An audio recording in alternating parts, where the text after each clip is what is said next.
सभी को नमस्कार। मेरा नाम समृद्धि है और मैं आज आपको एक कहानी सुनाऊंगी और उस कहानी का शीर्षक है नानी के घर। तो शुरू करते हैं। गर्मी की छुट्टियां चल रही थीं। हम सब नानी के घर जाने को ललायत हैं। हमने मौसी और उनके बच्चों को भी नानी के घर पर आने के लिए बाध्य किया। इस तरह हम सब यानी मैं, मेरी छोटी बहन और मेरा छोटा भाई मौसी के दोनों बच्चों के साथ अपने मामा के दोनों बच्चों के साथ कुछ वक्त बिताने और मस्ती करने पहुंच गए। नानी का घर एक पहाड़ी स्थान हरिद्वार में है।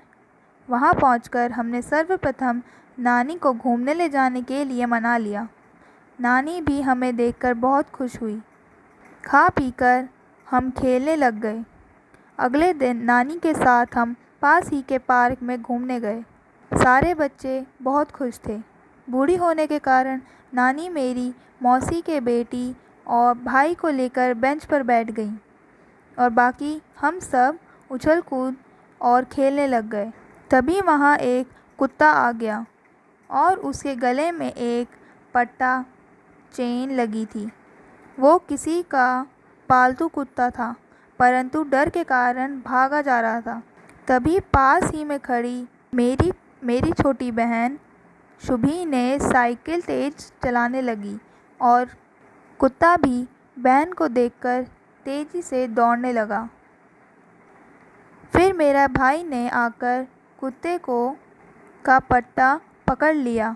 यह देखकर मेरी नानी भी बुरी तरह सहम गईं और उन्होंने मौसी की बेटी, जो 3 साल की भी थी, ज़ोर से गले लगा लिया और जो डर के मारे चिल्ला रही थी। नानी बार बार बच्चों को कुत्ते के पास दौड़ने से मना कर रही थी, पर बच्चे नहीं मान रहे थे। वे उससे छेड़ रहे थे, परंतु जब वह मेरी बहन शुभी के पीछे साइकिल देख तेज़ी से दौड़ने लगा तो सब डर गए कि कहीं ये काट ना ले, परंतु नानी के पुचकारने पर वह चुप हो गया और पूँछ हिलाने लगा और इस तरह वह कुत्ता हमारा मित्र बन गया। तभी उस कुत्ते का मालिक भी वहाँ पहुँच गया। उन्होंने उसे गले से लगा लिया।